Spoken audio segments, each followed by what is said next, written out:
Bonsoir tout le monde. Bienvenue dans le Web Journal de Radio-Québec, édition du 5 octobre 2025. Web Journal de Radio-Québec, l'émission que vous attendez impatiemment tous les dimanches. Puis on a des bonnes nouvelles en plus aujourd'hui. Vous savez qu'est-ce qui se passe. Ce qu'on explique depuis, encore une fois, je vais dire ça comme ça, ce qu'on explique depuis 8 ans, c'est-à-dire qu'on s'en va vers la paix, etc. C'est en train de se réaliser. Les gens disaient que c'était pas possible. Les gens disaient que Netanyahou ne respectera jamais, blablabla, bla, bla, bla, et puis tu ne comprends pas, c'est un psychopathe et tout. Ouais, ben il y a des façons de le contrôler, le psychopathe, évidemment. Et c'est ce qu'on va voir un peu aujourd'hui. Je dis notamment dans une des notes ici, les USA en guerre de 5e génération contre Israël. C'est comme Israël est le partenaire. En anglais, on dit unwilling partner. Là, dans cette histoire de processus de paix, et les gens étaient très, très, très pessimistes. Comme avec l'Iran, c'est exactement le même pattern, c'est ça que je dis. Paix à Gaza, c'est le même modèle iranien. Trump intervient, comme avec l'Iran, Trump intervient et retire le casus belli de l'opération à Gaza, c'est-à-dire que finalement, il négocie en coulisses avec le Hamas et le Hamas décide « Oui, d'accord, on va relâcher les otages » et donc il n'y a plus de justification. Et là, Trump s'empresse de remercier tout le monde et d'avoir l'appui de tous les pays arabes, de toute la région. C'est un moment historique, etc. Et donc, il se commet tellement là-dedans et il présente ça comme un fait accompli. Et donc, ça devient très difficile pour Netanyahou de se retirer ou de faire le filou. Donc, c'est un petit peu comme l'Iran. C'est un petit peu comme l'Iran. Et on a, chez tous ceux qui ont sous-estimé la paix, qui ont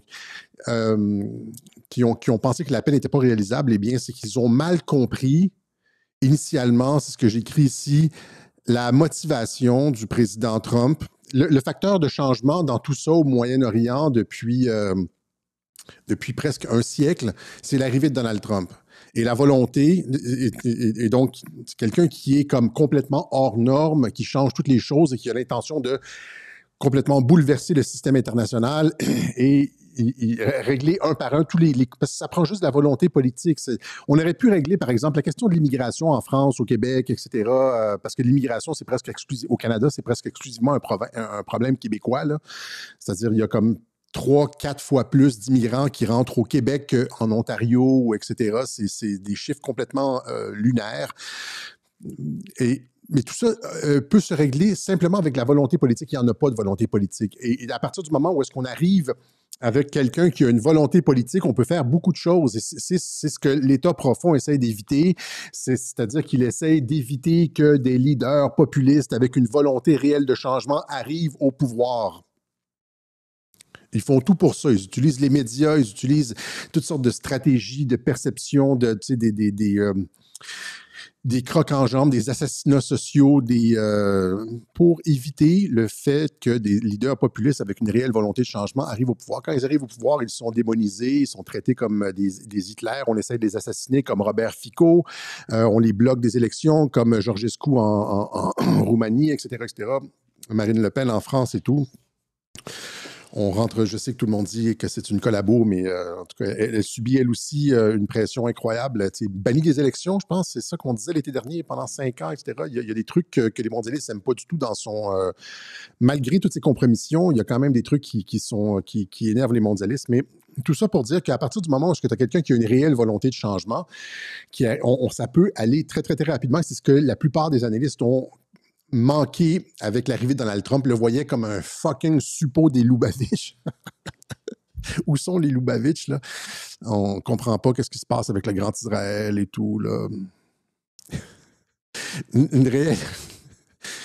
On se bidonne bien parce que c'est sur notre ligne depuis 8 ans, là. Ce qu'on voit, là, on l'a annoncé. Je me rendrai pas insupportable en vous remontrant pour une xème fois tout ce que je disais en 2018 et qu'on s'en va vers la paix. Et donc, ce que la plupart des géopoliticiens du dimanche ont oublié de calculer comme facteur, c'est Donald Trump, la motivation de Donald Trump, c'est-à-dire sa volonté de paix réelle, sa détermination et aussi les capacités d'y arriver. Souvent, on a dit, non, il est contrôlé par Israël, blablabla. Non. OK? Et donc, c'est comme ça qu'on arrive à la paix.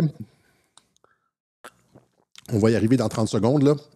Mais on y arrive aussi dans une guerre de 5e génération avec Israël, contre Israël. C'est-à-dire que, oui, Israël est notre allié, etc. Tu ne peux pas te permettre, je l'ai expliqué, tu ne peux jamais te permettre de te présenter comme un ennemi des Juifs ou un ennemi d'Israël parce qu'il n'y a personne qui va signer en Israël. Tu as besoin d'avoir... Tu as besoin d'être ami avec les gens si tu veux qu'ils signent. Tu as besoin de créer de la confiance. C'est the art of the deal. Tu dois créer de la confiance avec les Palestiniens et avec Israël, avec les Israéliens, comme si tu veux ramener deux parties ensemble, comme avec la Russie, c'est-à-dire tu dois montrer à Zelensky que tu es un petit peu de son bord, puis à Poutine que tu es aussi ami.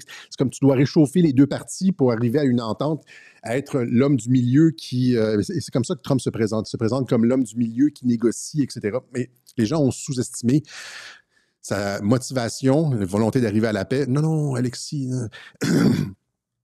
c'est pour nous avoir, là, il nous amène dans un monde de, ouais, je sais pas trop, la détermination et la capacité. Et donc, c'est ça. Et avec, donc, c'est ça, amis d'Israël, mais aussi avec des pressions politiques, parce que, et ce qu'on voit présentement, c'est exactement ce que j'ai dit il y a comme un an, je l'ai répété à plusieurs reprises, c'est-à-dire qu'ils font pression, l'administration Trump fait des pressions indirectes sur Israël, en utilisant le 11 septembre, en utilisant l'assassinat de Kennedy et l'assassinat de Charlie Kirk. On en a parlé dans les web-journaux sur l'assassinat de Charlie Kirk et dans les web-journaux précédents, la désisraélisation des États-Unis, etc., et le fait que les États-Unis, Israël perdent beaucoup d'appui aux États-Unis, ils ont perdu le Congrès, et là, il y a des sondages qui sortent, genre même sur CNN, on nous montre que les gens sont... C'est des niveaux records d'insatisfaction de le fait de ne pas être favorable à Israël. 53% des Américains, selon un sondage Pew Research, ne sont plus favorables à Israël. C'est des chiffres qui n'ont jamais été... qu'on n'a jamais vu. Et c'est en partie le travail comment je pourrais dire, d'une partie de l'équipe MAGA, c'est-à-dire Tucker Carlson, je les ai mentionnés dans les web-journaux précédents, qui font Steve Bannon, etc. La clique MAGA là, qui désisraélise tout ça. Et donc, ça met de la pression sur Israël. Et c'est pour ça, finalement, que Netanyahou n'a pas le choix, parce que Trump présente ça comme un fait accompli et un grand truc historique, et aussi qui met de la pression. Et si, puisqu'on est déjà sur Gaza, il y a Mike Flynn, vous voyez, en fait, il y a Tucker Carlson ici.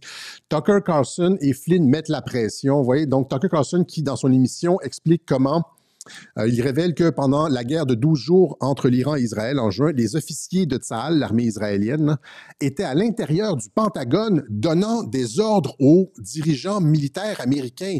L'armée israélienne était dans le Pentagone en train de donner des ordres aux Américains. Et donc, c'est une par une, un truc après l'autre qui sort comme ça sur l'influence d'Israël sur la politique américaine. Je l'ai expliqué à plusieurs reprises. Et ils enlèvent littéralement comme un doigt à la fois l'emprise d'Israël en révélant les choses. C'est une stratégie de communication qui fait perdre la face à Israël, qui fait en sorte que les sondages sont de moins en moins favorables, que là, ils ont perdu le Congrès, comme j'explique, etc. Et là, au cas où Netanyahou avait l'idée de peut-être continuer à bombarder ou... Il y a Mike Flynn qui a publié une vidéo dévastatrice ici sur... la vidéo montre, en fait, le 11... C'est un beau clin d'œil. Hein? C'est fait de façon subtile, c'est-à-dire que c'est exactement comme je l'avais expliqué dans tous les domaines, c'est-à-dire que Trump garde le visage diplomatique, protocolaire d'un président pas complotiste et, tu sais, comment je pourrais dire, un président normal, un président, et il y a toute sa base qui fait le travail à sa place. Ça a été comme ça avec les vaccins. Pour Warp Speed, le président Trump était comme pour le 80% des Américains qui étaient pro-vaccin. Il y avait le président Trump qui était normal, mais il y avait toute sa base qui disait ne le prenez pas. Même chose avec Israël, il garde son visage protocolaire avec Israël, puis il y a toute la base qui travaille. J'ai expliqué ça, c'est comme ça dans tous les trucs. Hein. Il dit genre, Obama, tu rigole avec Obama, etc. Puis finalement, le Tulsi Gabbard sort les trucs sur l'Obama Gate. Et donc, il y a lui qui est... Et les Black Pills font ça. Les Black Pills, genre, prennent les déclarations de Trump qui sont protocolaires et qui sont... Trump parle pour les normies. Le président Trump, lui, parle pour les normies. Il a un visage très, très, très public et ordinaire pour les normies. Puis après ça, il y a toute la base MAGA qui travaille. Et là, c'est dans le cas qui nous occupe, c'est Flynn qui a publié une vidéo où on voit d'affilée, on voit les attentats du 11 septembre, l'assassinat de John F. Kennedy, l'assassinat, entre guillemets, de Charlie Kirk. Puis après ça, on voit la face de Netanyahou. C'est un clin d'œil dans le genre, on a toute la merde sur vous. Et ça, c'est ce que j'avais expliqué. On a toute la merde sur vous. Ne merdez pas ce truc-là. Vous tenez-vous-en à ce que Trump a dit. Donc, c'est un peu comme une menace. Et ça explique un peu ce que je disais dans les web journaux l'année dernière, etc., quand je disais, ben oui, le 11 septembre, on n'aura peut-être pas toute la vérité parce qu'ils utilisent ça, sur plusieurs dossiers, ils utilisent ça comme carte pour faire plier Netanyahou. C'est-à-dire qu'on n'aura peut-être pas la vérité au total sur le 11 septembre. L'implication du Mossad, clairement, je veux dire, avérée là-dedans. Ils étaient au courant au minimum. Et donc, on n'aura peut-être pas le fond de l'histoire là-dessus, mais on va avoir en contrepartie la paix au Moyen-Orient, la paix dans le monde. Donc, je sais que c'est... Oui, mais les victimes, sauf que tu sais, pour le plus grand bien. Pour le plus grand bien de l'humanité, on utilise ça pour avoir la paix mondiale. Ça ne sera jamais la paix mondiale. Il y aura toujours, genre, des factions qui vont se tirer dessus à quelque part, genre un groupe ethnique avec une espèce de truc religieux aux Philippines ou en Afrique à quelque part, puis là, une espèce de nouvelle faction en Amérique du Sud. Il va toujours avoir des petits conflits à gauche et à droite. Mais quand je parle de conflits structuraux, on se dirige parce qu'on est des humains, là, puis une partie de l'âme humaine est un peu belliqueuse. Et il y a comme toutes les questions territoriales et linguistiques et d'intérêt et tout ça. Et donc, et puis là, les Black Pills vont toujours dire, oui, Alexis disait qu'on s'en allait vers la paix, puis là, mais il reste toujours, regarde là, en Côte d'Ivoire, les rebelles ont attaqué. Alexis, OK, je suis coquin aujourd'hui, là. Mais tout ça pour dire, c'est ça. Et donc, Flynn qui monte cette vidéo-là pour faire pression sur Netanyahou. Je vais vous la passer rapidement, là.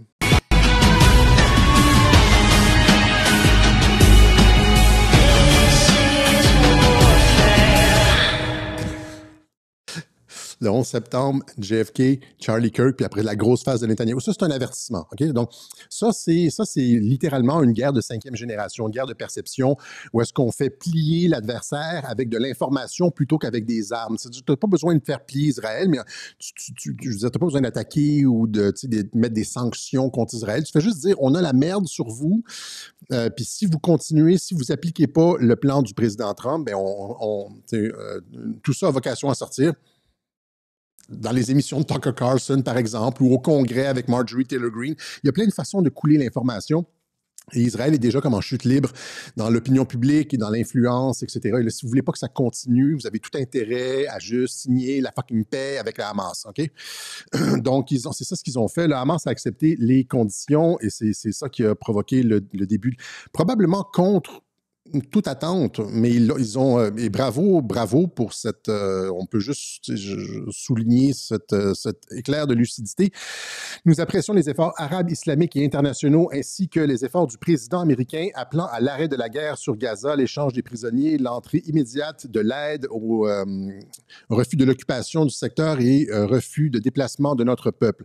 Nous annonçons notre accord pour la libération de tous les prisonniers, donc ils acceptent la libération des prisonniers selon la formule de l'échange mentionné, etc. Nous sommes prêts à entrer immédiatement dans les négociations. Nous renouvelons notre accord pour remettre la gestion du secteur de Gaza, ça c'est le point important, à une autorité palestinienne indépendante, technocrate, basée sur le consensus national palestinien, etc. Donc, ils vont remettre le contrôle de Gaza à une autorité palestinienne indépendante. Et là, immédiatement, Trump, suivant ça, Trump fait l'annonce, remercie le Hamas. Il dit, où est-ce qu'il le dit ici? Ils sont prêts pour la paix. Je pense qu'ils sont prêts pour la paix, une paix durable, dit Donald Trump. D'après la déclaration que vient de publier le Hamas, je pense qu'ils sont prêts pour une paix durable Et là, rappelez-vous ce que j'expliquais, c'est-à-dire que quand Trump fait des déclarations aussi fortes que ça, c'est déjà réglé généralement. Le gars n'est pas un gambler, il ne joue pas, donc c'est déjà réglé. C'était déjà réglé avec Israël. Il y a Flynn qui met la pression dans le genre ne déconnez pas sur cette histoire-là. Tenez-vous-en à ce qui a été conclu avec Trump. Pas de double jeu. L'armée israélienne interrompt son offensive à Gaza, tandis que Trump s'efforce de mettre fin à la guerre. L'Égypte accueillera des négociations sur la libération des otages. Et donc, oui, c'est pas encore... Là, ils vont dire, ils vont faire un clip, là, puis ils vont dire, c'est pas encore la paix, paix, paix, mais c'est comme ça que ça commence. Hein? C'est comme ça que ça commence. Et là, Trump dit paix durable. Il montre dans une vidéo, il remercie tous les pays arabes de la région. Le casus belli a été retiré, donc d'autres commentateurs ici, comme les médias 442, remarquent Trump piège Netanyahou après l'Iran nucléaire, les otages de Gaza. Tous les otages rentrent chez eux. Problème réglé, Bibi. Problème réglé. Et c'est exactement ce que j'avais expliqué dans le tacle du siècle. Rappelez-vous ce web journal-là, dans le genre Netanyahou qui exigeait que Trump rentre en guerre contre l'Iran. Et là, Trump dit, OK, finalement, nous allons aider nos alliés israéliens. Puis là, finalement, lance une fake bombe qui ne fait aucun dommage sur les centrales nucléaires. J'avais expliqué tout ça, on a montré que c'était comme rien, qu'il n'avait pas la possibilité de toute façon de frapper un bunker comme 1 kilomètre sous terre. Et vous avez dit, voilà, c'est la même chose que ça, c'est le même processus. Voilà, c'est terminé, nous avons réglé le problème. Puis là, la guerre a été terminée. Netanyahou n'a pas eu son changement de régime. Et là, c'est la même chose. Voilà, les otages sont relâchés. Le Hamas a accepté les conditions. Il n'y a plus de raison de faire la guerre. Et Flynn qui brandit la menace ici d'une révélation publique. Donc, vous comprenez que les influenceurs et le mouvement MAGA est utilisé comme une arme, comme un couteau sur la gorge de Netanyahou. Si tu déconnes, nous allons révéler le 11 septembre les dessous de l'assassinat de JFK et Charlie Kirk, etc. Mais Charlie Kirk, je pense pas que ce soit... Encore une fois, je pense pas que ce soit Israël derrière. Honnêtement, je pense qu'Israël faisait pression sur Charlie Kirk. Israël voulait détruire Charlie Kirk, probablement, détruire socialement, mais tu fais pas un assassinat ostentatoire comme ça, et puis personne qui fait ça. Et donc, encore une fois, la balle est rentrée, il y a eu juste un trou, puis il n'y a pas eu de trou de sortie, et puis c'est... Je pense pas qu'Israël a fait cette histoire de juste un trou, etc. Je pense que cette histoire il y a juste un trou, puis il y a rien qui sort en arrière, il n'y a rien qui rentre, il n'y a rien qui sort, il y a juste un trou en avant. Puis la balle, miraculeusement, a été arrêtée par le corps sanctifié de Charlie Kirk, comme le truc là, qui a l'intervention divine. Et puis, je pense que ça, c'est, encore une fois, ça met de la pression sur Israël, mais je ne pense pas que ce soit Israël qui est derrière ça. Puis Benjamin Netanyahu avait d'ailleurs il y avait tellement de pression sur Israël qu'il avait fait une vidéo, je ne l'ai pas passée, mais il avait fait une vidéo où est-ce qu'il disait Israël n'est pas impliqué dans la mort de Charlie Kirk. T'sais, imagine là, à quel point, quel fiasco de relations publiques où est-ce que tu t'en vas à l'écran. Il y a tellement de pression aux États-Unis qui pointe vers Israël et la mort de Charlie Kirk, Candace Owen, Tucker Carlson et tout le mouvement MAGA qui disait Israël est derrière ça. Ils essayaient de se débarrasser de Charlie Kirk. Que Netanyahou, le premier ministre, a trouvé que c'était important d'aller à l'écran faire une vidéo pour dire Israël n'est pas... Ça, c'est le genre de pression, vous voyez. Et donc, pression sur Charlie Kirk, pression, et là, c'est Flynn qui met pression. Tucker Carlson qui parle des officiers israéliens au Pentagone qui donnaient des ordres, etc. Et donc, c'est comme ça, c'est une guerre de 5e génération contre Israël.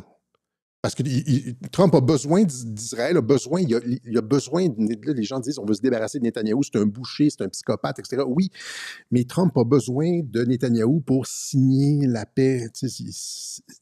Parce que Netanyahou, c'est un dur, précisément parce que c'est un psychopathe, et que si tu ramasses n'importe quel politicien du Parti socialiste ou de la gauche israélienne prêt à signer avec les Palestiniens, ça ne sera jamais accepté par la droite, les colons, etc. Et donc, tu as besoin du gars le plus dur pour faire avaler ça aux colons puis à la droite.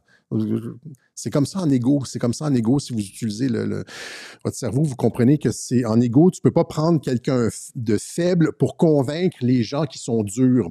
Tu as besoin de prendre la personne la plus dure pour convaincre les endurcis. Sinon, ça ne passe pas. OK? Non, t'as l'air d'un vendu. Le politicien israélien de gauche qui va signer la paix avec les Palestiniens, genre leur concéder des choses, ça va être vu comme une concession. Tu sais, regardez ce qui s'est passé avec Yitzhak Rabin, il s'est fait tirer dessus, il est mort. Ils ont tué le premier ministre qui a fait ça. Tu sais, bon.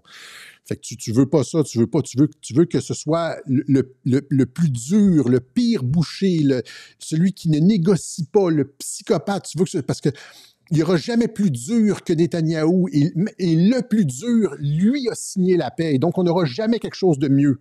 C'est ça que vont se dire les colons, l'extrême droite, etc. Si Netanyahou a signé, on pourra jamais dire que Netanyahou est un traître, hein, pour Israël. C'est le plus dur, c'est un réel. Il est pour le grand Israël. En plus, il l'a dit dans une vidéo récente. Et donc, ça prend ce gars-là pour convaincre les radicaux israéliens. C'est pour ça que Trump a besoin de Netanyahou et non pas quelqu'un d'autre. Donc, c'est guerre de cinquième génération contre Israël. Comprenez-vous un peu la subtilité et puis les nuances du jeu ici et que les perspectives, tu sais, genre à la Pierre Hillard, là, genre les Lubavitch. Où sont les Lubavitch? Les Lubavitch sont pas contents, ça c'est sûr. Là. Ça c'est... Trêve de plaisanterie, c'est ça. Et donc, Trump qui remercie tous les pays de la région, c'est comme ça, il cimente le truc. I want to thank the countries that helped me put this together. Qatar, Turkey, Saudi Arabia, Egypt, Jordan, and so many others. So many people fought so hard.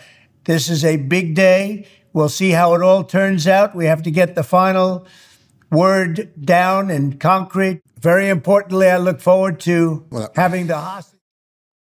Là, les gens dans le chat qui ne regardent pas du tout le web journal de Radio-Québec sont dans leurs propres élucubrations. Des fois, je me demande, quand je regarde le chat, je me demande, genre, je devrais juste fermer ça et puis, tu sais, les gens m'écouteraient au lieu de parler entre eux dans le chat de recettes de tarte à la fraise, etc. Mais tout ça pour dire que, et même l'Iran accepte la proposition ici. L'Iran déclare soutenir toute initiative visant à arrêter les atrocités génocidaires israéliennes, les crimes de guerre. Donc, l'Iran qui accepte, d'autres pays aussi, c'est ça comme dit Trump, la Turquie, le Qatar, etc. Le Qatar qui a été bombardé, hein?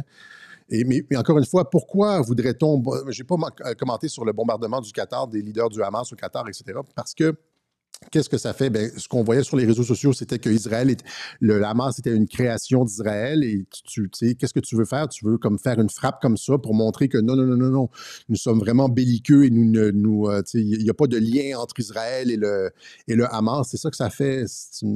À mon sens, c'est une frappe tape à l'œil. Ça n'aurait jamais été autorisé par le président Trump, alors qu'on est dans les négociations, en fin de parcours dans les négociations, c'est inconcevable de faire quelque chose comme ça. Et donc, c'est fort probablement un truc tape à l'œil, de la diplomatie, encore une fois, etc., pour faire en sorte que Netanyahou passe pour un dur, qui n'est pas mou avec le Hamas, etc. Et donc... Et là, en plus de ça, il y a Trump qui a retweeté les manifestations en Israël pour la paix.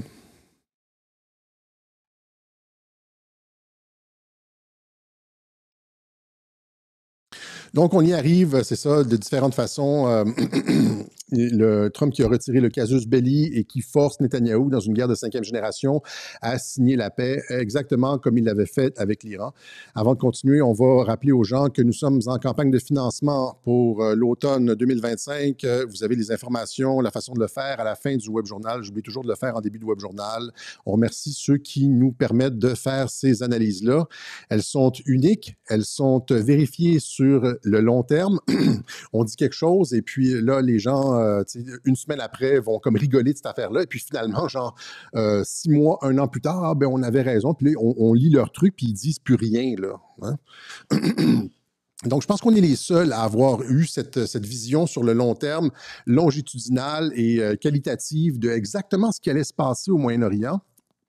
Et ça, on était capable de continuer à le faire pendant 8 ans et d'étayer nos analyses point par point à chaque fois à cause des contributions, à cause des contributeurs anonymes de Radio-Québec. Et donc, merci à tous à tous ces anges anonymes. On ne les voit pas, c'est comme les anges, on ne les voit pas. Mais ils sont là. Et puis, c'est ça. Certains partent et on souhaite des fois que d'autres arrivent les remplacer. Donc, si vous avez une pensée pour nous, c'est fort apprécié. Octobre 2025. Voilà. Et donc, c'est ce que j'expliquais dans Petite Trêve, là, c'est toujours malaisant, mais c'est nécessaire. Dans Donald d'Arabie, le discours qu'il a fait à Riyad, dans ce discours-là, Trump a expliqué, j'avais dit dans ce discours-là que il expliquait sa vision du Moyen-Orient, un Moyen-Orient, un Proche-Orient, Moyen-Orient sans guerre, de développement technologique et social. Enfin, la région va sortir de la pauvreté, parce que tu regardes les conditions de vie en Irak, les gens ordinaires, les conditions de vie en Jordanie, etc., ils vivent dans la pauvreté parce que la plupart de ces pays-là dépensent une fortune dans le budget militaire. Et donc, lui, il dit, au lieu de dépenser, c'est ce qu'il disait dans le discours, au lieu de dépenser dans le militaire, on va développer il suggère, il espère que la région va développer des structures sociales. Et puis, il y en avait des structures sociales quand même en Irak. Et puis, il y avait du socialisme arabe qui fonctionnait quand même. Mais on parle de développement technologique et tout, et de sortir les gens de la pauvreté. C'est ce qu'il disait. Et donc, il parlait d'un Moyen-Orient apaisé, de développement technologique. Et j'avais dit encore une fois à ce moment-là que c'était comme le discours de l'ONU en 2018, quand elle avait dit l'avenir appartient aux patriotes, l'avenir n'appartient pas aux mondialistes, on l'a fait jouer à de multiples reprises. Et quand il annonce des choses comme ça, c'est déjà fait. Donc, quand il a fait son discours à Riyad, c'était déjà canné, c'était déjà fait. La paix était déjà réglée au Moyen-Orient. Il restait à régler la question du Hamas, et là, c'est réglé. C'est réglé. Et donc, dans les semaines qui vont suivre, dans les mois qui vont suivre, on va voir les développements qui vont mener à l'autonomisation, je veux dire, à la création d'un État palestinien. Et c'est la raison pour laquelle, en fait, Trump s'était opposé lorsque Macron avait reconnu à l'ONU l'État palestinien, etc. C'est parce que, évidemment, ça fait partie de négociations, et que tu dis, quand tu négocies avec le Hamas, là, tu dis genre, OK, cesser, relâcher les otages, en contrepartie, nous allons, Israël va se retirer, il va avoir la reconnaissance d'un État palestinien. Donc, c'est à l'intérieur du négociation. Et quand Macron arrive à l'extérieur et dit, nous reconnaissons un État palestinien, c'est comme si tu viens de couper les négociations avec le Hamas, tu viens de contourner tout le processus. C'est pour ça que ça a été rejeté du revers de la main par Trump, Netanyahou, etc. Parce que c'était un cadeau sans négociation, sans contrepartie, alors que pour arriver à la paix au Moyen-Orient, tu dois négocier serré, là. Tu dois négocier, ça fait un siècle là, que le problème dure. Et donc, tu dois négocier serré, puis la création d'un État palestinien était comme le prix final, n'est-ce pas? Et quand tu arrives comme ça, c'est un peu comme si tu torpillais le processus, si tu torpillais la négociation, tu arrives par en arrière, tu dis « Ah ben non, gars, on va te donner ton gâteau tout de suite, pas besoin de négocier ou rien en contrepartie. Vous pouvez continuer vos opérations comme vous voulez. Vous n'avez pas à déposer les armes, votre État palestinien a été reconnu, etc. » Et c'est pour ça que c'était un croc en jambe, n'est-ce pas? Voilà. Donc, ça, c'est pour Gaza. Juste des bonnes nouvelles. On explique depuis, encore une fois, 8 ans qu'on s'en va vers la paix, que Trump va gagner le prix Nobel. L'annonce du prix Nobel, je pense, c'est supposé être la semaine prochaine. Ça tombe bien, hein? C'est bien timé, tout ça. Je pense que c'est le 10 octobre que, si je ne me trompe pas, c'est le 10 octobre que le Nobel devrait... Et ça se peut qu'il le donne à quelqu'un d'autre, mais... Ça serait un discrédit pour le prix Nobel, pour l'institution du prix Nobel, alors que Trump a négocié la fin de 6-7 conflits, qui a été nominé et référé par 4 présidents pour l'obtention du prix Nobel. Depuis même son élection l'année dernière, c'est-à-dire après son élection, en novembre, il a demandé la cessation un cessez-le-feu à Gaza, un cessez-le-feu avec le Hezbollah, etc. Et donc, il y a, en fait, de tous ceux qui ont gagné le prix Nobel, si tu regardes les gens, les récipiendaires du prix Nobel de la paix depuis 40 ans, il y en a très peu qui ont fait autant pour la paix que Donald Trump. C'est-à-dire, le bonhomme a pris le bâton du pèlerin. Oui, il le veut. Normalement, ça devrait être désintéressé. il le veut. Ben oui, il veut laisser sa marque, puis il travaille pour. Puis, et donc, ça devrait être la semaine prochaine. Maintenant, l'autre nouvelle, c'est ça ici, c'est Trump qui serre la main du diable. Il a serré la main de chose Bourla, là, de Pfizer. Et là, l'Internet est parti en couille, comme disent les Français. Je ne sais pas ce que j'ai ici. J'avais comme un... C'est ça ici. Ouais, c'est ça. Dans Star Wars, there's too many of them. Ils arrivent près de l'étoile de la mort, là, puis là, il y a comme trop de chasseurs ennemis. C'était comme... la quantité de personnes qui sont parties, de Louis Fouché jusqu'à genre des acteurs aux États-Unis, Rob Schneider, tout le monde a comme... tous les lanceurs d'alerte ont dit ça n'a pas d'allure, etc. Mais là, on va regarder ça, puis on va remettre ça aussi en perspective. Encore une fois, c'est toujours une question de perspective. C'est une question de est-ce que tu regardes, est-ce que tu, comme le dit Q,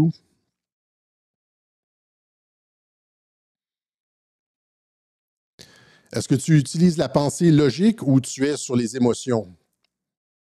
Hein? Est-ce que tu es sur le ressenti ou tu utilises la pensée logique? On va regarder cependant, juste avant ça, qu'est-ce que RFK a fait.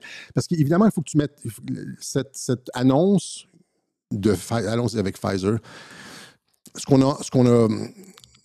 Cette annonce de Pfizer, il faut la mettre dans le contexte de ce que fait RFK. RFK n'est pas en train de faire des cadeaux aux pharmaceutiques. Or, tout le monde, sans aucun recul, a commencé à penser que c'était comme genre que Trump venait de plier devant Pfizer. Or, c'est exactement le contraire. C'est Trump qui vient de faire plier Pfizer. Je ne sais pas si c'est... donc, on nous a dit, puis là, les gens ont retweeté des...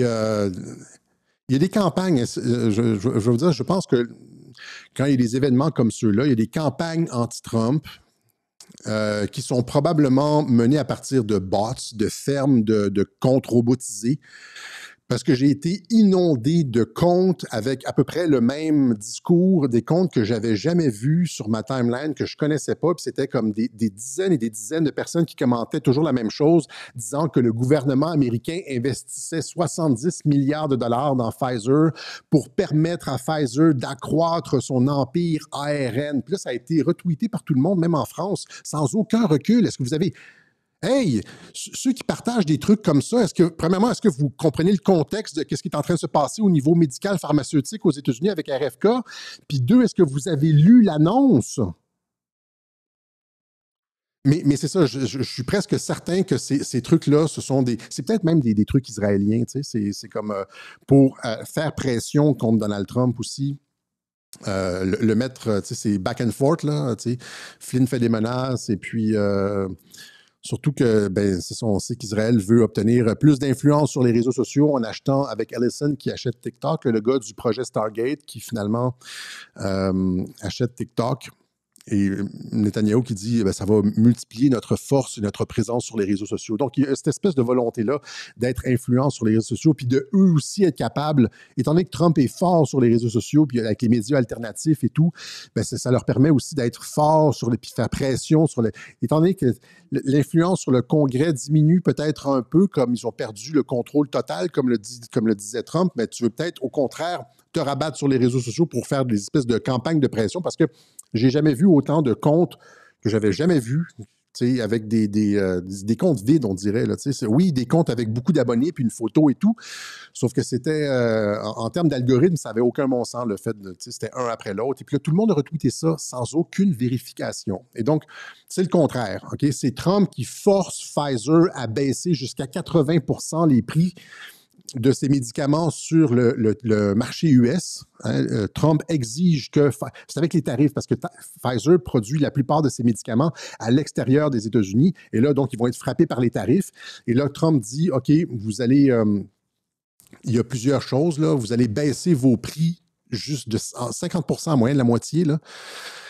Et vous allez baisser le prix. Et donc, quelle compagnie accepte... C'est le plus gros marché. Le marché US, c'est le plus gros marché de médicaments au monde.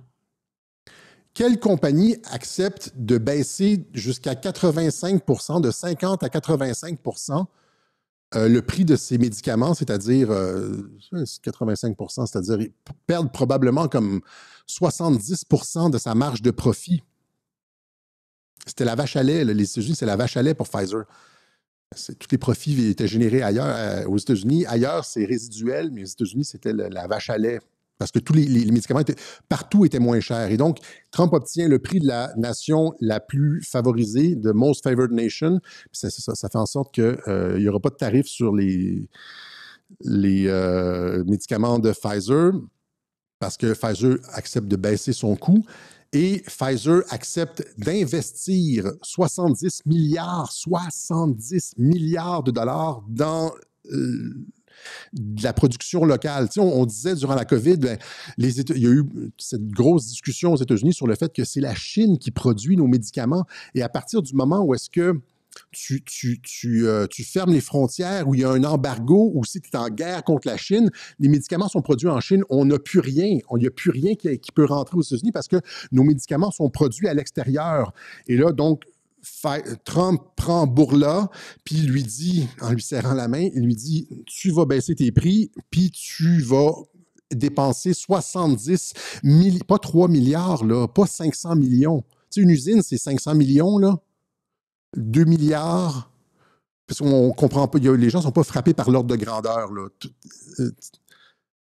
10 milliards, combien d'usines tu peux produire avec 10 milliards? Là, ce n'est pas 10 milliards, c'est 70 milliards de dollars d'investissement pour produire, avoir de la capacité pharmaceutique aux États-Unis. Okay?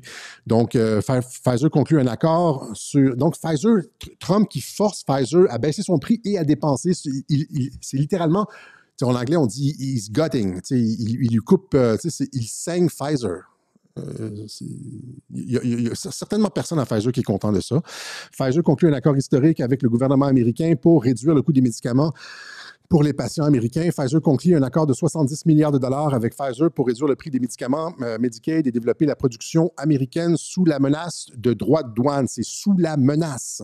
C'est pas Trump qui s'est plié à Pfizer, c'est Pfizer, comme tous les autres, comme Apple, comme tous les autres. Rappelez-vous quand il y a eu cette espèce de dîner avec les 33, avec Zuckerberg, etc., quand Zuckerberg est allé à Mar-a-Lago, puis finalement a accepté de donner la liberté d'expression sur Facebook, etc., etc. Ils plient tous devant Trump. Et c'est la même chose là avec Pfizer. C'est Pfizer qui plie devant Trump. Et la bonne nouvelle là-dedans, c'est qu'aux États-Unis, le Viagra va être à moitié prix. Là, les gens me disent, pourquoi tu ne déménages pas aux États-Unis, Alexis? Puis là, j'ai dit, non, les États-Unis, ça ne m'intéresse pas, etc. Est-ce que tu comptes en... Mais là, avec du Viagra à 50 %, je veux dire, c'est comme, imaginez, ma vie, tu sais, sacrément, mon espérance de vie va augmenter.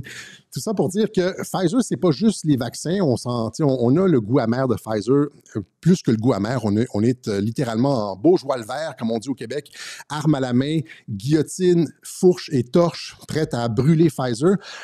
Sauf qu'il faut être, encore une fois, regardons un peu quelles étaient les possibilités, quelles étaient les options pour Trump. Et c'est là qu'on doit, comme le dit Q ici, utiliser la pensée logique et éliminer les conceptions ridicules qui sont issues de l'émotion. Tu sais, le ressenti, là, mon ressenti, là, ça c'est bon pour les trans, tu sais, qui disent « je suis un lapin ce matin, puis genre ce soir, je serai une femme noire », et puis genre, tu sais, ton ressenti, on est sur la base de la logique ici. Et donc, quelles étaient les options pour Donald Trump? Si Trump faisait comme ce que tout le monde suggérait, là, les médecins en France de la résistance, et puis les gens ici qui disaient, genre, Pfizer est criminel, etc. Oui, peut-être, oui. Sauf que c'est quoi que tu fais? Tu mets Bourla en prison, puis tu détruis Pfizer. Qu'est-ce qui se passe dans ce cas-là? Si tu mets Bourla en prison et tu détruis Pfizer, et tu détruis la capacité de production pharmaceutique aux États-Unis. C'est-à-dire que, ouais, quelles sont les conséquences? Pensez aux conséquences de ça. Donc, Pfizer est une entreprise transnationale avec des filiales partout dans le monde. Pfizer, attaqué par le gouvernement américain, délocalise sa production quitte le marché US. Imaginez, c'est 1, 2, 3, là, pensez en termes logiques. 1, 2, 3. Bourla accusé en prison, les actifs de Pfizer saisis aux États-Unis, les capitaux de Pfizer, les capitaux, là, les centaines de milliards de dollars fuient les États-Unis. Pfizer change son siège social, relocalise ailleurs, etc. Les États-Unis assiste à un effondrement de la production pharmaceutique, c'est-à-dire qu'on ne peut plus trouver de ci, de ça, de tel médicament pour tel problème médical, parce qu'il y a plein de médicaments Pfizer, c'est pas juste les vaccins, là, il y a comme des dizaines de médicaments Pfizer pour toutes sortes de trucs qui sont utilisés couramment dans l'industrie pharmaceutique. Et là, tu as un effondrement de ça. Qu'est-ce que tu as, évidemment? Une augmentation, c'est pas juste une augmentation des prix, c'est l'impossibilité de trouver des médicaments pour sauver, selon la pratique médicale, sauver la vie des gens. Donc, on se retrouve exactement comme durant la COVID, c'est-à-dire que Trump crée un effondrement littéralement du sang sur les mains. Parce qu'il a détruit Pfizer et pensez aux conséquences, faites juste penser aux conséquences. Et donc, si tu ne peux pas lancer une guerre contre Pfizer, pensez à Sun Tzu, si tu ne peux pas lancer une guerre contre Pfizer, pourquoi tu ne peux pas lancer une guerre contre Pfizer? Parce qu'il y a des milliers d'hôpitaux aux États-Unis, des dizaines de milliers de pharmacies, des dizaines de millions de patients qui sont dépendants des médicaments Pfizer dans l'état actuel des choses. Dans 5 ans, avec RFK, on ne sait pas, on est en train de changer les... Mais présentement, là, aux États-Unis, la totalité de l'establishment médical a besoin de Pfizer. Si tu retires, si tu mets Bourla en prison, pensez-y, là. Avant de commenter, pourquoi les gens ne réfléchissent pas? Tu provoques un effondrement médical aux États-Unis, une catastrophe sanitaire, et là, c'est pas les mondialistes qui ont lancé le COVID pour te sortir. Tu t'auto-pelures de bananise, là, c'est-à-dire que tu le fais toi-même. Tu veux, c'est la grosse brute, là, c'est le colosse là, qui veut en découdre, puis qui est aveuglé par la colère, puis qui veut détruire son adversaire, et finalement qui se retrouve à tout détruire, à créer plus de dommages que ce qu'il n'aurait réglé.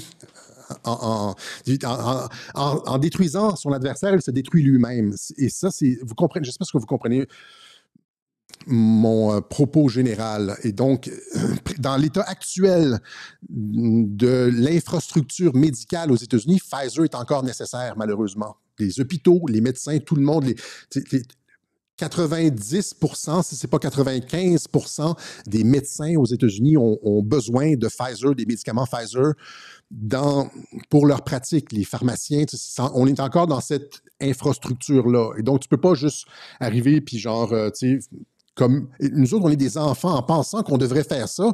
On est des enfants politiques qui n'ont aucune conséquence, qui n'ont aucune conception des conséquences de leurs actions. J'espère que c'est clair. Et donc, ce qu'il a fait, c'est qu'il a pris Pfizer, il a pris Bourla, il l'a forcé à baisser, le prix de ses médicaments pour faire baisser l'inflation, pour que les gens à faible revenu aux États-Unis puissent avoir accès à leurs médicaments. Les gens vont dire, là, les médicaments Pfizer ne sont pas bons, etc. Non, le Viagra, c'est super. Non, c'est pas ça. C'est-à-dire qu'il faut en arriver à un point où on est capable de faire la démonstration de ça. Tu vois? Si tu n'es pas capable de faire la démonstration que les médicaments de Pfizer ne sont pas bons, etc., tu t'en vas nulle part. Tu te retrouves quand même avec une crise d'ampleur mondiale et pire que si tu avais envahi l'Iran avec des troupes au sol. Tu vois, c'est un fiasco. Envoyer des troupes au sol, des Marines américains en Iran pour te battre dans des villes, et puis ça aurait été un fiasco de géopolitique, eh bien, s'attaquer à Pfizer présentement dans l'état actuel du monde médical US, retirer Pfizer ça aurait créé le même genre de fiasco qui mène à ta destitution à la fin du mouvement MAGA, etc. Tu donnes littéralement la victoire aux médias, aux démocrates, et c'est terminé. Toi, tu ne peux pas faire ça. Tu vas être présenté comme le boucher qui a du sang sur les mains, etc. Je pense que j'ai marqué mon point. Et donc, ce que tu fais, c'est qu'au pire, tu prends Pfizer et tu fais baisser le coût des médicaments, ce qui va favoriser, qui va augmenter le pouvoir d'achat des Américains. Tu les fais dépenser en infrastructure. Là, tu les fais dépenser en premier. De toute façon, avant, si Trump va frapper Pfizer, s'il veut comme, tu sais, ben, en premier, tu leur fais dépenser l'argent. Hein. On est dans un monde où est-ce que c'est des capitaux transnationaux. Les capitaux vont sortir. Là, tu ne veux pas que les capitaux fuient. Tu veux que les capitaux restent. Fait que avant de lui couper la gorge, tu lui fais, je veux dire couper symboliquement, là, tu le fais investir. Hein. C'est comme, c'est avant de te débarrasser de quelqu'un. Tu arrives, tu veux te débarrasser de quelqu'un. Là, tu te dis, donne-moi ton porte-monnaie en premier. Là. C'est ça qu'il faut. OK, puis après ça, on verra à la fin. Mais de toute façon, ça s'inscrit dans le travail. Et c'est toujours comme ça. C'est pas parce que Trump a serré la main de Bourla qu'il va pas, je l'ai expliqué dans d'autres webjournaux, qu'il va pas lui faire un croc en jambe dans 1 mois, 2 mois, etc. Il a fait ça. Je l'ai expliqué à plein de reprises qu'il fait ça. Hein, il serre la main d'Obama, puis après ça, c'est le Obamagate, Tulsi Gabbard, etc. Il a fait ça sur plein de sujets. RFK l'a fait aussi. Il dit oui aux sénateurs, etc. Puis après ça, il renvoie tout le monde. Il faut comprendre comment ça fonctionne à Washington. Une poignée de main, ça ne veut pas dire que Trump est d'accord puis il est content. Regardez ça ici. Ça, c'est une poignée de main entre Sarkozy puis Bachar el-Assad. C'était juste avant que Sarkozy lui foute une guerre civile qui a fait 1,5 million de morts au bas mot dans les populations civiles, dans les pattes. Les poignées de main en politique, c'est pas... nous autres, on est des gens ordinaires, honnêtes. Pour nous, une poignée de main, c'est important. Ça veut dire que tu accordes ta confiance. On est tellement naïfs. Là. En politique, ça veut rien dire une poignée de main.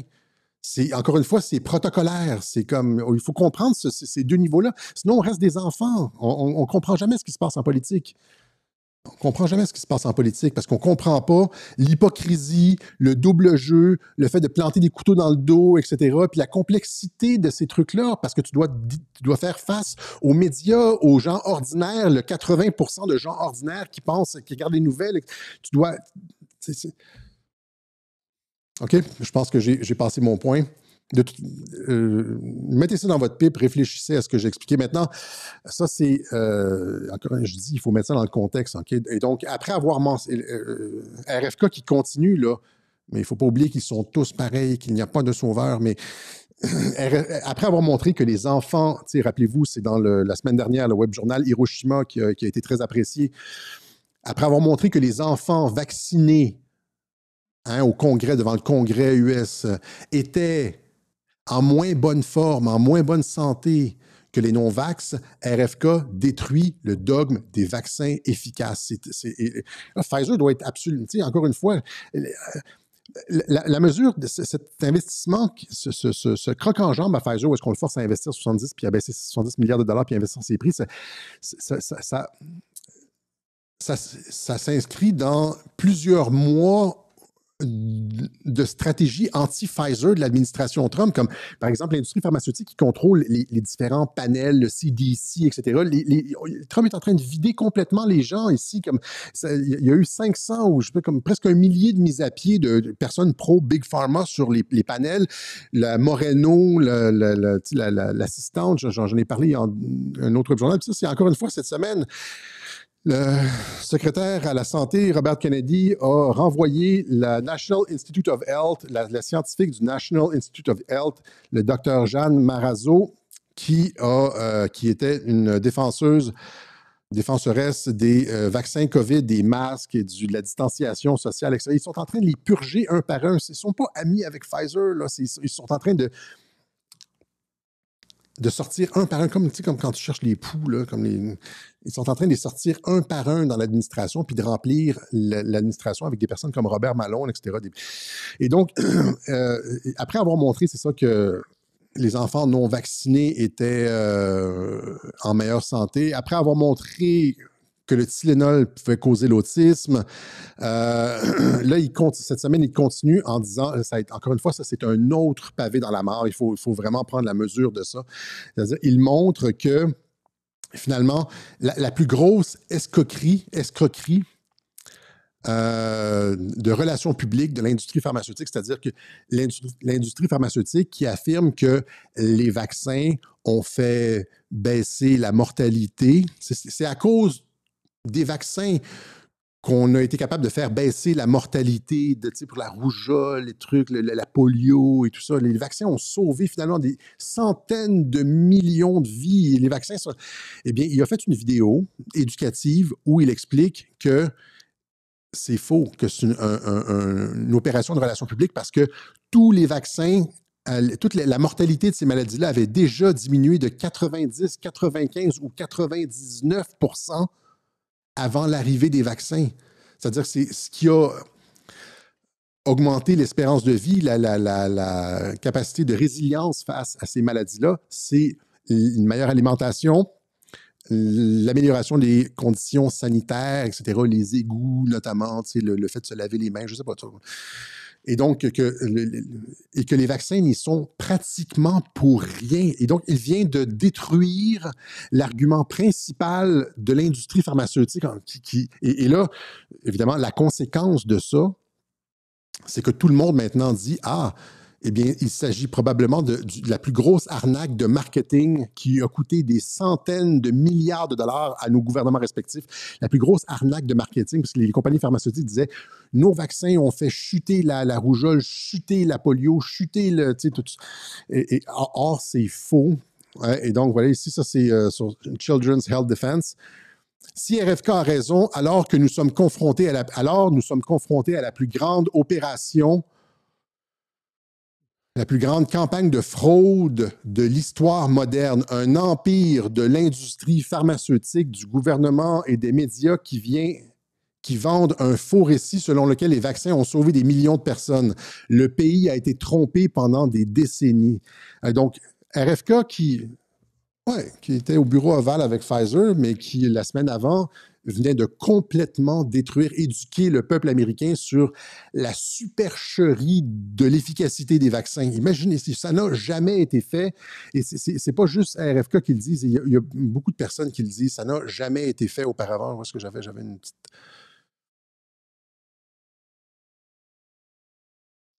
Je vous montre la vidéo où il explique que les vaccins finalement n'ont pratiquement rien fait quant à la mortalité de ces maladies-là. Hi, I'm Robert F. Kennedy Jr., your HHS secretary. At my recent Finance Committee hearing, Senator Cantwell showed us this chart to illustrate the decline in infectious disease during the 20th century. The vaccine industry has long used this kind of chart as proof of the common claim that vaccines had saved hundreds of millions of American lives. The momentous 70% decline in mortalities in the United States and Western Europe from contagious diseases since 1900 marks one of the most monumental public health advances in all of human history. Donc, il dit la réduction de la mortalité pour ces maladies infectieuses est une des plus grandes avancées de la médecine, une des plus grandes avancées sanitaires du siècle. Mais ce n'est pas lié aux vaccins. C'est ce qu'il montre ici. Donc, les vaccins sont une supercherie. Encore une fois, il montre que les vaccins sont une supercherie. Ils n'aident pas à la mortalité, ils causent des problèmes, les enfants non vaccinés sont en meilleure santé, etc., etc. Was this really an achievement of mass vaccination programs, as many people, including Senator Cantwell, claim? The most comprehensive evidence-based study that rigorously examines this issue is a CDC-funded study that was published in 2000, performed by a team of researchers from CDC and Johns Hopkins University, and led by Dr. Bernard Geyer. The scientists meticulously examined 100 years of government infectious disease mortality data, and they concluded that nearly all the mortality reductions occurred before the introduction of vaccines, and that vaccinations could therefore claim little of the credit. For example, you can see from this graph that in 1900, some 13,000 Americans a year were dying of measles. By 1960, however, this number had dropped to a few hundred. On ne voit pas à cause de la barre, mais c'est ça ici. Là. Le graphique, c'est ça. Je vous l'ai reproduit. Là. Le graphique, c'est ça ici. Vous voyez, la mise, je pense que c'est la rougeole, des pics de mortalité. Puis là, vous voyez, à partir de 1900, Le dernier pic, c'est dans les années 38-39, puis après ça, dans les années 40-50, ça diminue, ça diminue, ça diminue, ça diminue, jusqu'à la barre rouge, c'est l'introduction de la vaccination contre la rougeole, ou je pense que c'est ça, le measles. Et donc, la vaccination n'a absolument rien fait. La vaccination n'a rien fait. Et c'est ce qui montre pour la quasi-totalité des maladies, c'est-à-dire que c'est une supercherie. L'idée que les vaccins aient réduit la mortalité de ces maladies est une supercherie de l'industrie pharmaceutique. The measles vaccine was not introduced until 3 years later. Therefore, almost all the measles mortality had disappeared before the vaccine. So the measles vaccine can't really claim the credit for saving all those lives. Let's look at pertussis, also known as whooping cough. Again, we see the biggest drop in pertussis deaths occurred before the introduction of the pertussis vaccine. The same is true for influenza. Massive flu mortalities had already disappeared by the 1960s, but the vaccine was not widely disseminated until the 1980s. So once again, the vaccine cannot claim the credit. And look how tuberculosis deaths nearly disappeared along the exact same timeline as all those other infectious diseases. Even though there was no mass vaccination for TB in the United States, the mortalities disappeared without any help from a vaccine. Likewise, there was never a scurvy vaccine, but scurvy deaths also disappeared along the exact same timeline. Bon, il montre, graphique à l'appui, à partir de données du CDC, que les vaccins n'ont rien à voir avec la disparition des maladies infectieuses. Et donc, rajoutez ça encore à la liste sans fin d'attaques et de charges. Il éduque le public américain sur les mensonges et les faux dogmes de l'industrie pharmaceutique. On n'a jamais vu ça. On n'a jamais vu ça, OK? Et donc, c'est ça, c'est Children's Health Defense. RFK Junior is undercutting vaccine confidence, la confiance envers les vaccins. Donc, on nous dit que Robert Kennedy Jr. est en train de couper, de miner la confiance envers les vaccins. Mais le problème, évidemment, c'est qu'il a raison. C'est indisputable. Ça, c'est en anglais. Indisputable, c'est en anglais.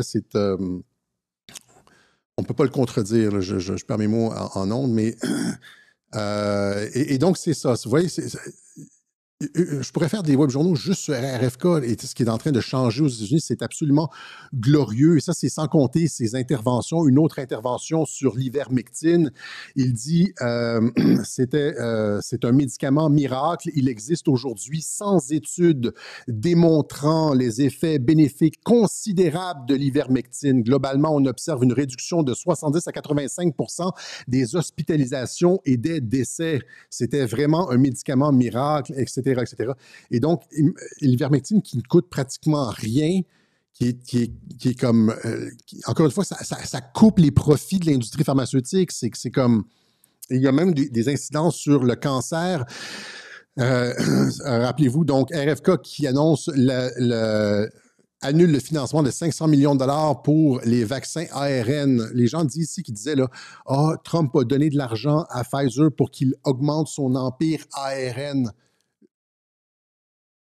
On s'en sortira jamais avec des gnoufs comme ça qui sont pas capables d'aller chercher la vérité, qui sont pas capables de parier le vrai du faux. C'est ça le truc. Le vrai, c'est ça ici. C'est pas moi qui ai la vérité, c'est juste... Ça, la politique, premièrement, c'est pas un truc où est-ce que Pfizer reçoit de l'argent, c'est Pfizer qui est obligé de dépenser son argent, baisser le prix de ses médicaments, etc. Puis ça n'a rien à voir avec l'ARN, rien. Au contraire, l'ARN, c'est terminé aux États-Unis. Trump et RFK Junior interdiront le vaccin contre la COVID-19 d'ici quelques mois. L'administration Trump va prendre des mesures pour retirer le vaccin contre la COVID-19 du marché américain d'ici quelques mois, déclaré l'un des plus proches collaborateurs de RFK Junior.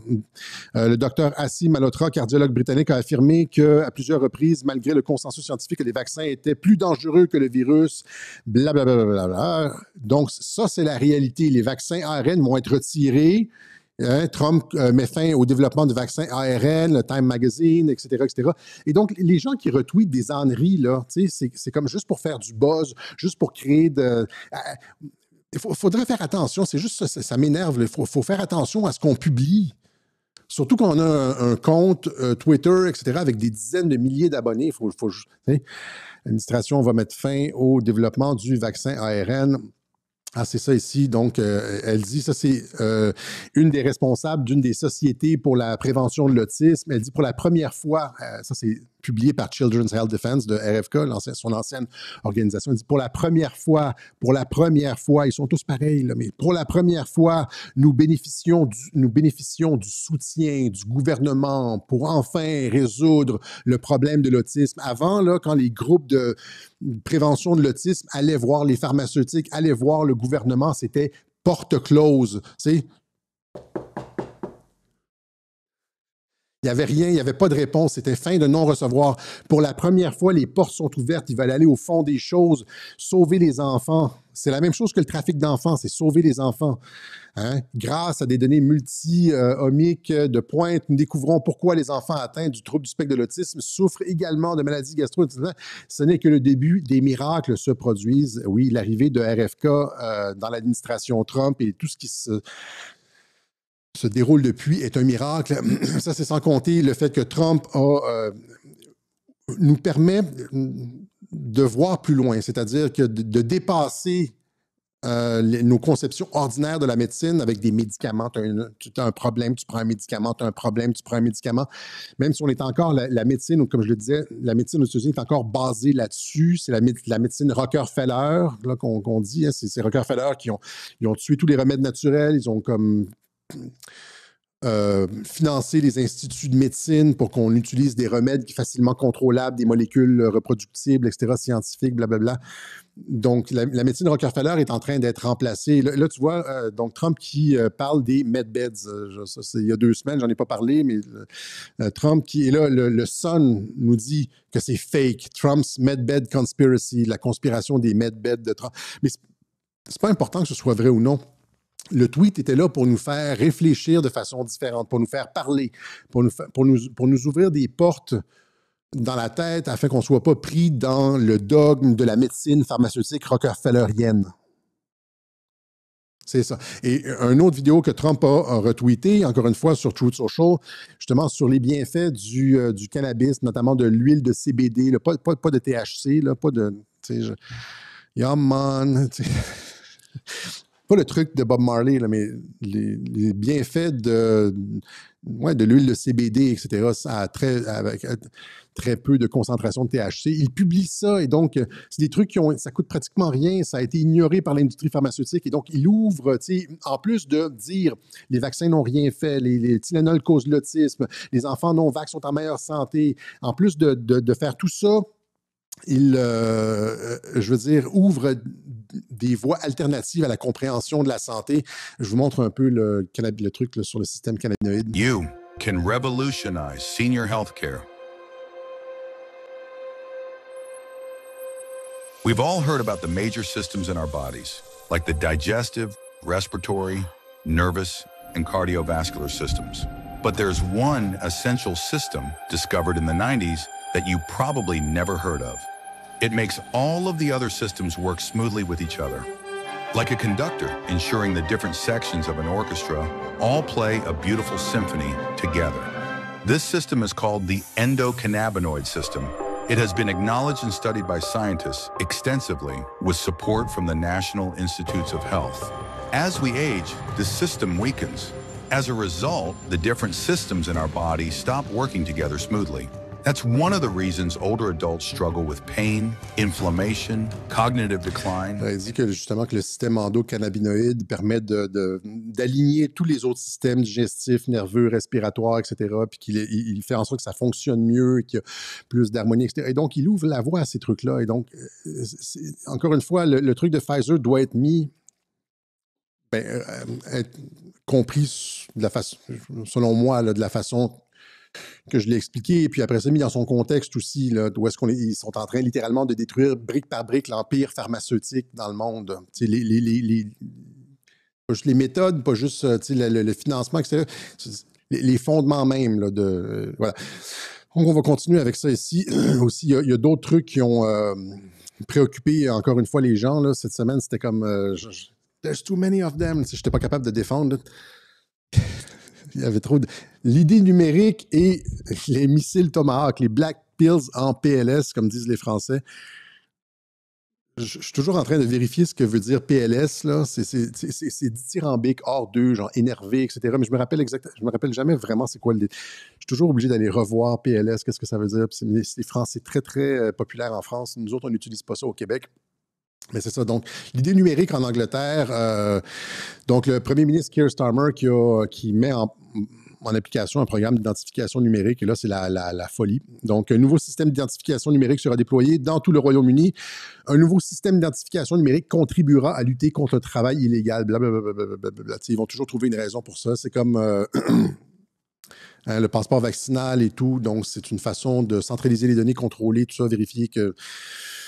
Et là, donc ça, c'est l'enfer. Mais le problème, c'est que juste la semaine avant, Trump avait signé avec Starmer un partenariat sur les technologies, l'intelligence artificielle et tout. Et là, j'ai reçu des questions. Les gens demandaient, ouais, est-ce que c'est lié, Alexis? Est-ce qu'il y a comme un lien entre les deux et tout ça? Oui, il y a un lien entre les deux. Il donne des technologies d'intelligence artificielle. Palantir est là-dedans. Palantir, le diable en personne, Palantir. Et donc, mais encore une fois,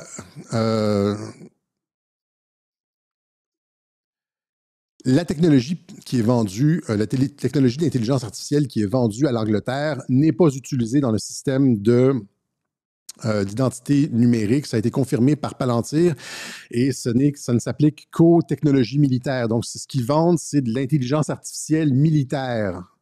Un peu comme le programme Lavender utilisé par les Israéliens pour déterminer les cibles. Là, tu as comme un champ de bataille, puis tu as comme un tank là-bas, tu as comme 3 fantassins dans un édifice, tu as un lance-roquette là, tu as comme tout ton champ de bataille, tes cibles sont identifiées, puis là, tu as l'intelligence artificielle qui va déterminer qu'est-ce que tu frappes en premier, puis là-bas, à côté du lance-roquette, il y a comme une maison avec des civils, et puis donc Lavender, c'est ça, c'est controversé parce qu'il appliquait jusqu'à 50 morts civiles, il acceptait jusqu'à 50 morts civiles pour un commandant intermédiaire du Hamas et jusqu'à 100 morts civiles pour un commandant supérieur du Hamas. Et donc, mais ce que je veux dire, c'est que je donne une idée d'intelligence artificielle. Et donc, l'intelligence artificielle, les États-Unis ont décidé d'être un leader dans l'intelligence artificielle. C'est le truc de l'avenir. Et on vend de l'intelligence artificielle exactement comme on vend des armes. Et l'intelligence artificielle peut être aussi mortelle que les armes. Elle peut être utilisée comme pour le bien, comme pour le mal. C'est-à-dire que quand tu vends un jet, par exemple, un avion, tu vends comme un F-18 à un pays X, ben, il peut utiliser son F-18 pour bombarder un village. Tu ne sais pas ce qu'il va faire avec. Tu vends les armes. Et donc, on vend l'intelligence artificielle comme on vendait des armes. Mais ici, c'est ça. C'est bien un programme. La signature de Trump, entre Trump et Starmer, c'est bien un programme d'intelligence artificielle militaire et qui a été lié, il l'a fait, en fait, il l'a signé avec Starmer en faisant promettre à Starmer d'avoir des protections contre la liberté d'expression. Starmer bows to Trump, donc il plie devant Trump. Tu veux notre programme d'intelligence artificielle pour tes opérations militaires, etc.? Tu vas devoir relaxer sur la liberté d'expression en Angleterre. Et donc, voyons voir comment ça s'applique, c'est-à-dire s'il continue à y avoir des arrestations et tout. Mais ici, on dit que Starmer, le Télégraphe nous dit que Starmer a plié devant Trump et a promis de protéger la liberté d'expression. Et donc, ça sera toujours... Rappelez-vous, hein, quand on était dans les années 90, c'était toujours... quand les leaders occidentaux se déplaçaient dans des pays comme la Chine, etc., il avait, ou n'importe quel pays controversé, là, il avait soulevé la question des droits de l'homme. C'était toujours ça, genre, le premier ministre ou le président est allé rencontrer le Chinois et puis a soulevé la question des droits de l'homme, etc. Et là, c'est quand le président Trump se rend en Europe, il signe des contrats, il a soulevé la question de la liberté d'expression, etc. Parce que c'est des dictatures, essentiellement. Mais ici, Starmer qui a promis de garantir la liberté d'expression. Et là, encore une fois, d'une autre façon, c'est-à-dire que ce qui est intéressant là-dedans, c'est que c'est comme les systèmes d'armes, finalement. Tu sais, si tu te bats contre un pays, par exemple, si les États-Unis se battaient contre un pays qui était équipé de F-16 américains, Mais les Américains connaissent parfaitement le M16, ils ont tous les plans, ils connaissent les points faibles, etc. Et donc savent comment neutraliser les... C'est probablement la même chose avec l'intelligence artificielle. À partir du moment où est-ce que l'Angleterre achète de l'intelligence artificielle militaire US, mais c'est comme que les forces armées anglaises sont subordonnées à l'intelligence artificielle US. Vous comprenez ce que je veux dire? C'est-à-dire, c'est comme les ventes d'armes. C'est-à-dire, il y a une certaine liberté, mais ils sont aussi... les États-Unis peuvent fermer le robinet, peuvent fermer le programme. Il y a probablement des backdoors, etc., etc. Donc, c'est ça. Nouveau partenariat stratégique pour débloquer des milliards et stimuler l'intelligence artificielle et l'innovation militaire. OK? En plus d'être lié à la liberté d'expression. Et là, vous avez le directeur de Palantir en Angleterre qui dit que nous ne sommes pas rentrés dans le programme d'identification numérique pour plusieurs raisons. Normalement, Palantir est une compagnie qui travaille pour mettre en place des programmes gouvernementaux. C'est les gouvernements en général qui demandent à Palantir tel, qui donnent à Palantir des contrats. Et dans le cas présent ici, on n'est pas rentré dans l'identification numérique parce que c'est un programme controversé, etc., etc. Donc, confirme que le travail des technologies militaires américaines n'a rien à voir avec le programme d'identification numérique anglais. These proposals to introduce a new form of digital ID in the UK are ones that we have been widely linked to online. So many people are talking about Palantir's involvement with that program, and I want to say that we will not be participating in that. You will not. So tell me why. Well, it's actually, the answer is on a couple of levels. One is I have actually personal concerns about digital ID.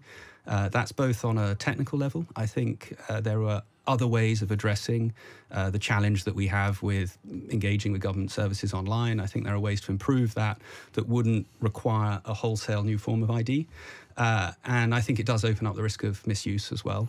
But also, it's a problem on a corporate level. So Palantir have long had a policy that we will help democratically elected governments to implement the policies they've been elected to deliver.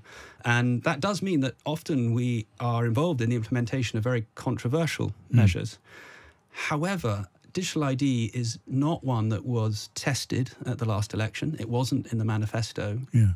So we haven't had a clear resounding public support at the ballot box for its implementation. And as you said, we're seeing a wide divergence of views and a lot of controversy around it. So... Voilà.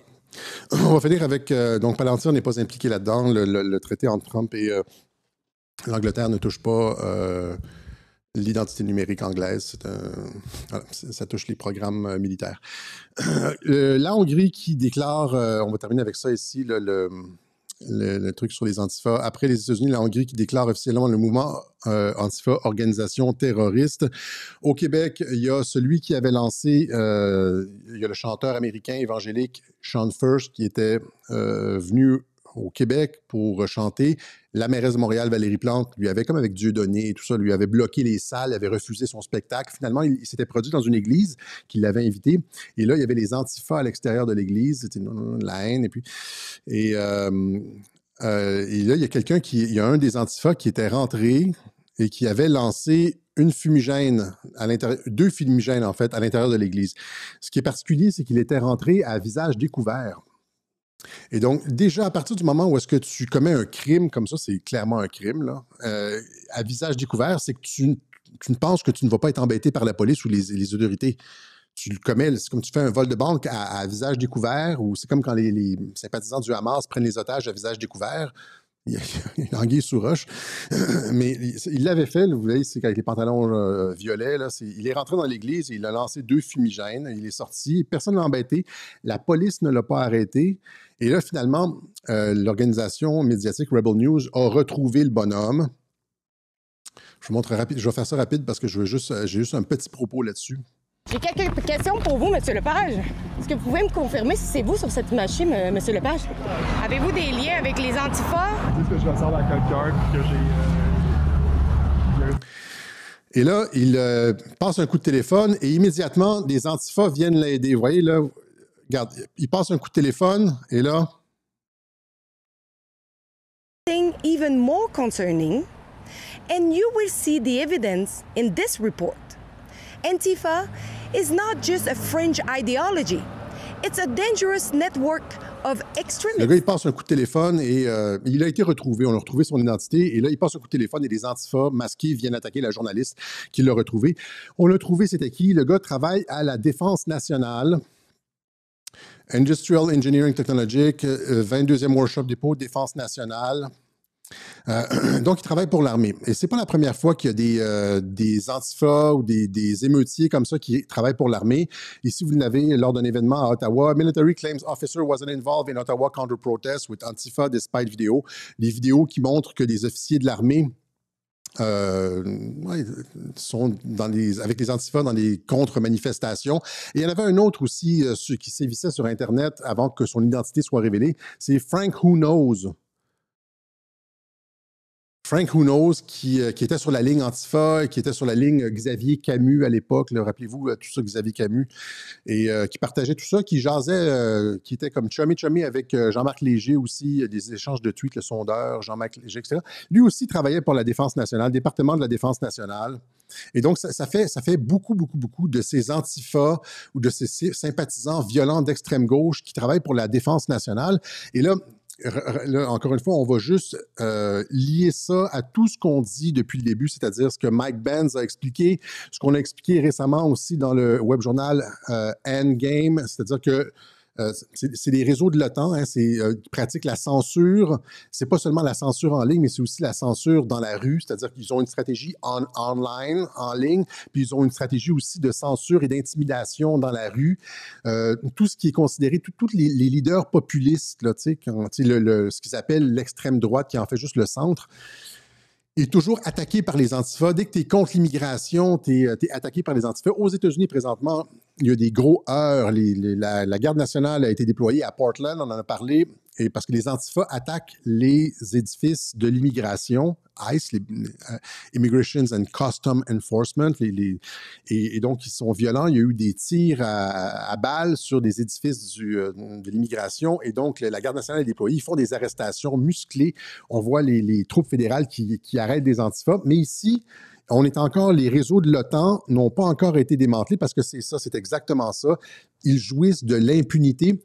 La journaliste Alexandra Lavoie, dans la vidéo plus tard, elle appelle la police, elle dit « Nous avons le suspect, voici les photos, c'est le gars, ça marche, on sait c'est qui, ils ont les mêmes souliers, on sait c'est qui, là. » La police ne fait rien, la police ne fait jamais rien avec les antifas.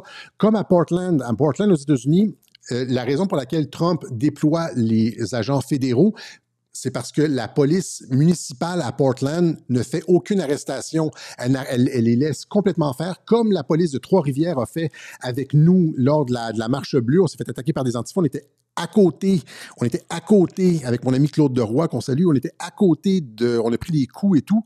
On était à côté de la police et la police n'a rien fait. Ils ne font rien. Les antifas ont l'impunité. Pourquoi ils ont l'impunité? Parce que ça fait partie d'une architectonique, d'une stratégie de répression des mouvements populistes, de vol des élections, de combat contre ce qu'on appelle le nationalisme, ce que Trump a exprimé, l'avenir appartient aux patriotes et non pas aux mondialistes. C'est ce que j'ai expliqué dans Endgame. Et donc, les antifas sont partie intégrante de cette structure-là, de cette structure de contrôle et de censure, etc. C'est la raison pour laquelle la police de Portland ne fait rien, la police de Trois-Rivières ne fait rien. La police, on voit les antifas souvent casser des trucs et après ça, retourner derrière les cordons de police. Et là, on se demande qu'est-ce que fait Fadi Daguerre, le directeur du SPVM, alors qu'ils ont leur suspect.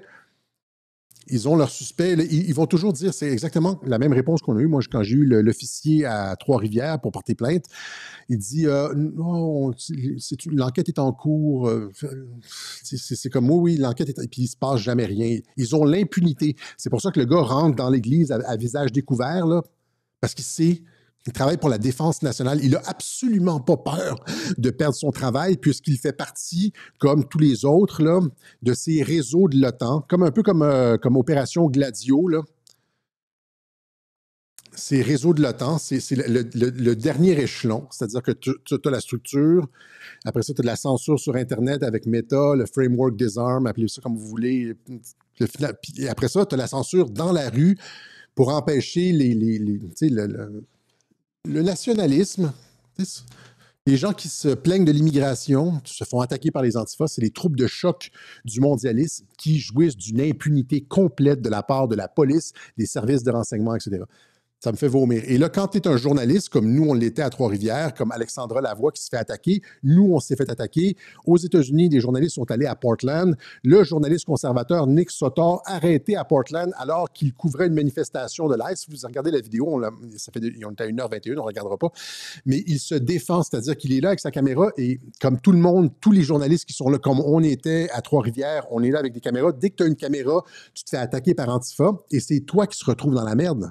Il se fait donner des coups, etc. Il recule. Puis c'est lui qui se fait arrêter, comme une autre journaliste qui est passée à Fox News.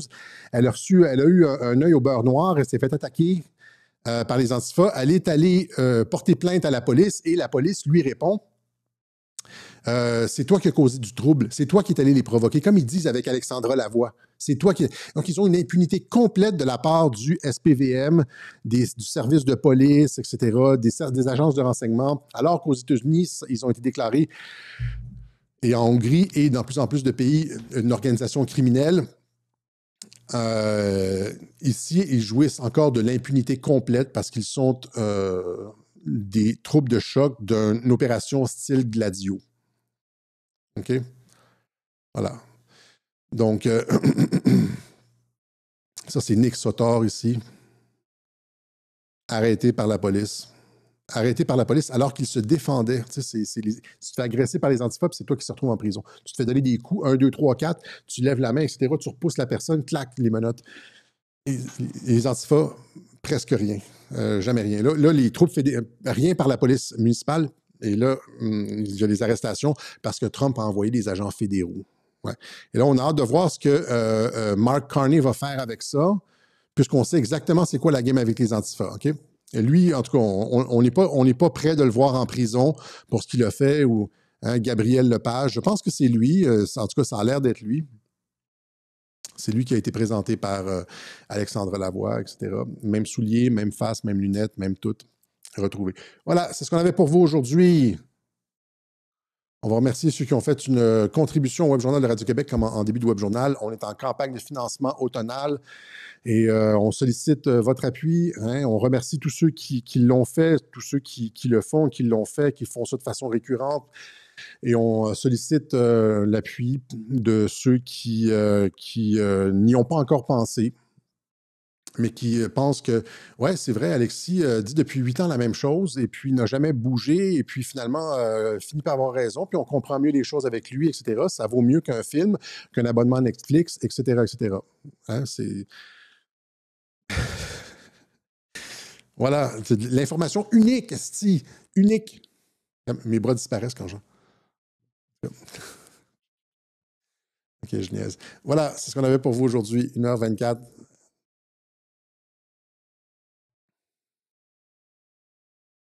OK? Donc,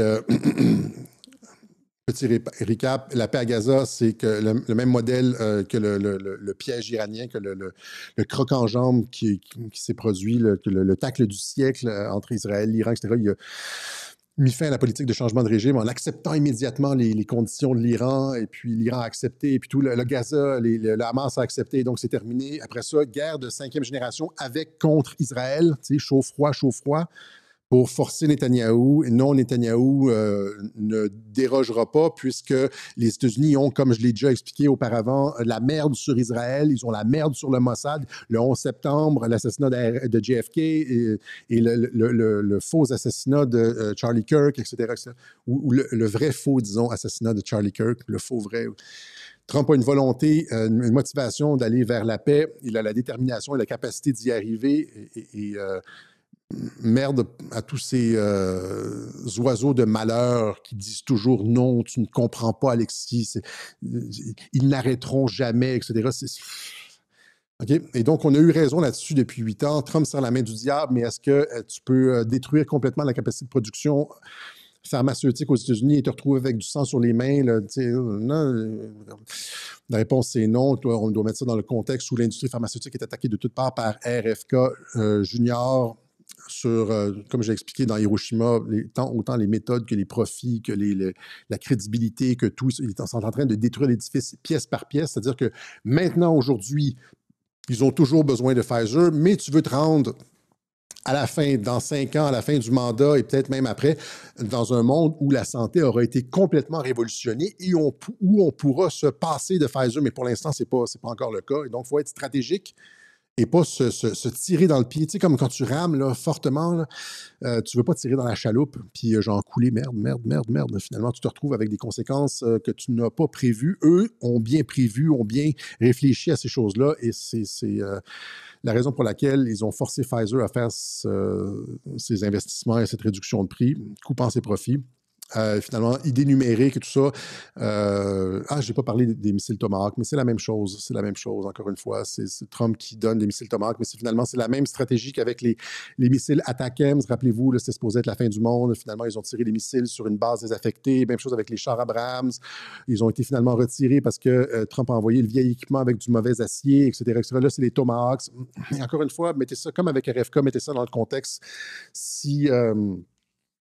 Dans le contexte, Trump veut la paix, Trump veut augmenter, améliorer ses relations avec Poutine, veut du commerce avec la Russie, et donc il va pas, ça n'ira nulle part. D'autant plus que les missiles Tomahawk doivent être tirés par sous-marin ou à partir de navires. C'est très, très, très difficile de les tirer à partir d'une plateforme terrestre. Et donc, ils ne sont pas adaptés au champ de bataille ukrainien pour l'instant. Ils ne changeront pas. Mais ce que Trump fait, par exemple, encore une fois, c'est, si vous reprenez ce que j'expliquais au début, c'est-à-dire que c'est une stratégie de négociation où tu veux pas avoir l'air du laquais de Poutine. Si tu veux comme être au-dessus de la mêlée, le négociateur, tu ne veux pas apparaître comme le laquais de Poutine. Déjà, il lui a serré la main, il l'a comme réhabilité en Alaska, etc. Mais tu veux te montrer genre que tu es comme un dur à cuire. C'est de la négo, c'est the art of the deal, c'est toujours ça. Et donc, tu veux montrer que tu es ferme avec Poutine. Là, les gens me disent, que se passe-t-il avec Trump? Il a décidé... Oui, regardez le pattern, c'est tout... Le gars veut la paix, veut des bonnes relations avec la Russie, etc. Va pas... OK, donc, il parle de Tomahawk, de toute façon, qui ne sont pas applicables parce qu'il n'y a pas de sous-marin ou de navire ou de plateforme terrestre pour le faire. Et donc, la seule chose qui reste, finalement, c'est une guerre de perception où il essaie de se... Les Russes sont absolument pas embêtés par les Tomahawks. Il y a de toute façon des communications en coulisses avec Trump. Et c'est pour face... à l'ensemble des diplomates dans le monde, des négociateurs, des personnes en Ukraine, dans les parlements et toute cette espèce de grande foire publique, diplomatique, politique, c'est pour se montrer qu'il est capable d'être... Il n'est pas comme Netanyahou, là, il n'est pas un laquais de Poutine, il est capable d'être ferme avec Poutine. Et donc, quand il y aura une signature avec Poutine, c'est pas Trump le faible, le suppôt de Poutine, l'agent russe qui a signé en bas, là, tu sais. C'est pas l'agent de Poutine, c'est quelqu'un qui voulait envoyer des missiles Tomahawk. Évidemment, il n'en est rien, mais la posture, c'est quelqu'un qui voulait envoyer. Et donc, c'est une question de perception, the art of the deal, etc. Appliquer ce que j'explique là dans tout. Là, c'est la méthode, Et donc, la prochaine fois qu'il y aura comme une espèce d'arme controversée qui va sortir, sortez-moi pas le truc, là, mais que se passe-t-il avec Trump, Alexis, etc. Il veut la paix, il veut du commerce avec la Russie. Quand il fait des trucs comme ça n'a jamais de conséquences. Comment on dit, là? Wash, rinse, repeat. Wash, rinse, repeat, là, come on. OK?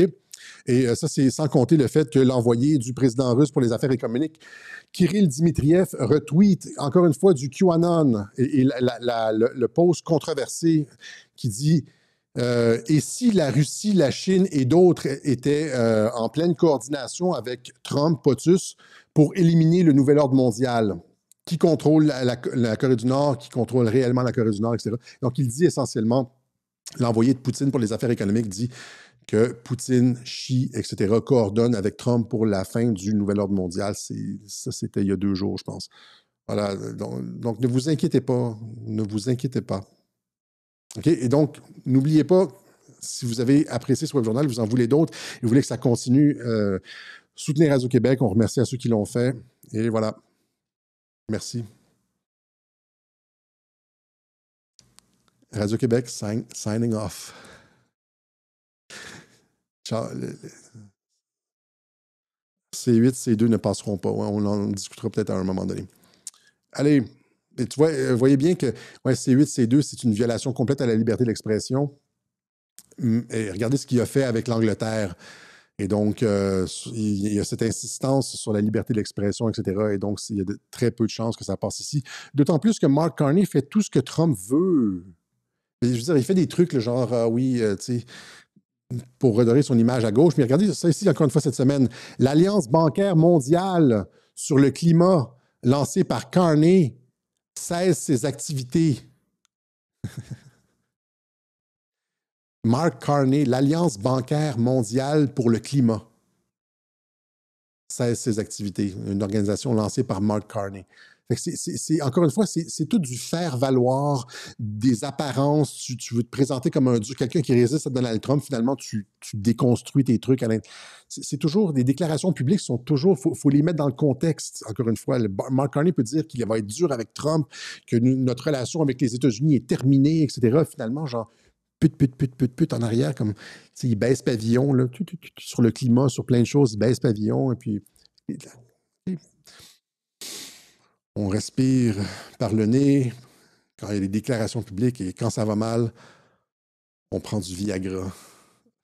Je prends du Viagra avant chaque web journal. C'est le petit secret de Radio-Québec. OK, salut la gang. À dimanche prochain.